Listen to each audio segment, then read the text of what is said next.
எல்லாத்துக்கும் வணக்கம்.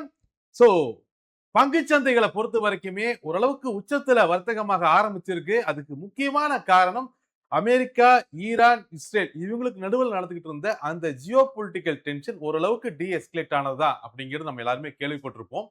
மேற்கொண்டு உண்மையாலுமே இந்த பிரச்சனை இதோட முடிஞ்சிருச்சா, பங்குச்சந்தை இனி ஸ்ட்ராங்கா பர்ஃபார்ம் பண்ணுமா அப்படிங்கிற நிறைய கேள்விகள் இருக்கு இல்லையா, அதையும் நம்ம பிரிச்சு பேசிடுவோம் இங்க. முதல் விஷயம், எஸ்கலேஷன் வந்து நடந்திருக்கு. அதுல குழப்பமே கிடையாது. ஜூன் 19ஆம் தேதி சுவிட்சர்லாந்துல first phase of agreement sign ஆகும் அப்படின்னு எதிர்பார்க்கப்படுது. சரி, இந்த first phase of agreement sign ஆயிருச்சுனாலே எல்லா பிரச்சனையும் முடிஞ்சிரும், இதுக்கப்புறம் பங்குச்சந்தைக்கு இறக்கமே இருக்காதா அப்படின்னு கேட்டா அங்கதான் மிகப்பெரிய ஒரு கொஸ்டின் மார்க் இருக்கு. ஏன்னா இந்த first phase of agreement June 19ஆம் தேதி சைன் ஆக போறதா சொல்லக்கூடிய இந்த அக்ரிமெண்ட்ல அடுத்த கட்ட பேச்சுவார்த்தைக்கு தான் வழிவகுத்திருக்காங்க. அதாவது இந்த ஃபர்ஸ்ட் ஃபேஸ் ஆஃப் அக்ரிமெண்ட்ல என்ன சொல்றாங்கன்னா, ஹார்மோஸ் ஜலசந்தியை உடனே ஓபன் பண்ணி கப்பல் போக்குவரத்தை சீரமைக்கிறது. இதனால உலக அளவுல கச்சா எண்ணெயோட விலை கம்மியாகும். இது பாசிட்டிவ், ஒன்றும் பிரச்சனை இல்லை. ரெண்டாவது, ஈரானுடைய அசட் ஃப்ரீஸ் பண்ண அசட்டை ரிலீஸ் பண்றது, யுஎஸ் உடைய அந்த நேவி பிளாக்கெட்டை ரிமூவ் பண்றது, இந்த மாதிரியான விஷயங்கள்லாம் ஃபர்ஸ்ட் ஃபேஸ்ல வந்துருது. இது போக அடுத்த முக்கியமான பாயிண்ட் என்னன்னா, இந்த ஃபர்ஸ்ட் ஃபேஸ்ல 60 நாள் போர் நிறுத்தம். 60 நாள் போர் நிறுத்தம். அந்த 60 நாள் கேப்ல செகண்ட் பேஸுக்கான பேச்சுவார்த்தையை நடத்துறது. செகண்ட் பேஸ்ல தான் முக்கியமான பிரச்சனைகள்லாம் இருக்கு. அதாவது இந்த ஈரானுடைய அணுசக்தி வளர்ச்சி இருக்கு இல்லையா, அதை பத்தின பேச்சுவார்த்தைகள். அவங்களோட நியூக்ளியர் ப்ரோக்ராம எப்படி நிறுத்துறது, இந்த நியூக்ளியர் ப்ரோக்ராம் என்ரிச் பண்ணி வச்சிருக்கக்கூடிய யுரேனியத்தை எப்படி டெஸ்ட்ராய் பண்றது, இந்த மாதிரியான விஷயங்கள். இதுல அமெரிக்காவுக்கும் ஈரானுக்கும் ரெண்டுக்கு நடுவுல நிறைய மாற்று கருத்துக்கள் இருக்கு. உதாரணத்துக்கு அமெரிக்கா என்ன சொல்லுதுன்னா, என்ரிச் பண்ண எல்லா யுரேனியத்தையும் ஒட்டுக்கமா அழிச்சிடணும் அப்படிங்குது.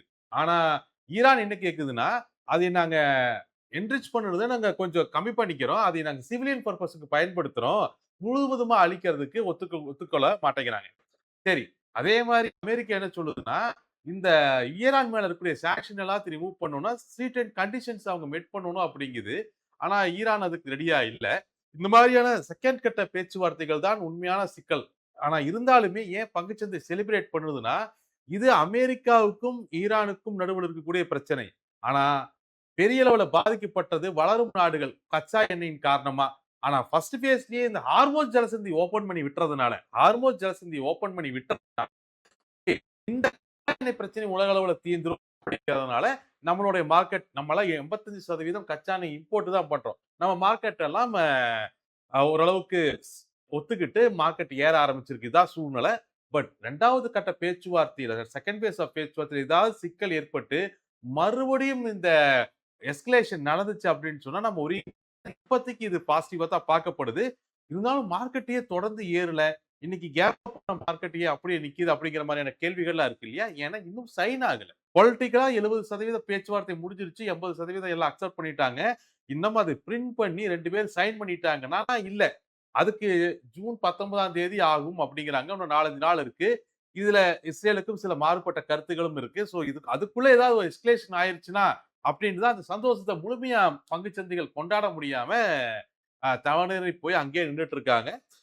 பெருமளவுல இந்த ஃபர்ஸ்ட் ஃபேஸ் சைன் ஆயிருச்சுனாலே, இந்த க்ரூட் ஆயில் போக்குவரத்து ஸ்மூத் ஆயிருச்சுனாலே பங்குச்சந்தைகளுக்கு நல்ல ஒரு ஏற்றம் இருக்க வாய்ப்பு இருக்கு. ஸோ லாங் டைம் இன்வெஸ்ட்மெண்ட்டுக்கு நீங்க தாராளமா பிளான் பண்ணலாம். இதுக்கு அடுத்தபடியா நம்ம கிட்ட இருக்கக்கூடிய மிகப்பெரிய சிக்கல் அப்படிங்கிறது, யுஎஸ்க்கும் இந்தியாவுக்கும் நடுவில் இருக்கக்கூடிய அந்த ட்ரேட் அக்ரிமெண்ட் இன்னும் சைன் ஆகாமயே இருக்கு. ஏன்னா இந்த சிக்கல் முடிச்சதுக்கு அப்புறம் ட்ரம்ப்போடைய 301வது செக்ஷன்ல அவர் நிறைய ப்ரொபோசல் கொடுத்திருக்காரு டாரிஃப் இன்க்ரீஸ் பண்றதுக்கு. அதுக்கு முன்னாடி நம்ம இந்த அக்ரிமெண்ட்டை சைன் பண்ண வேண்டிய கட்டாயத்தில் இருக்கோம்.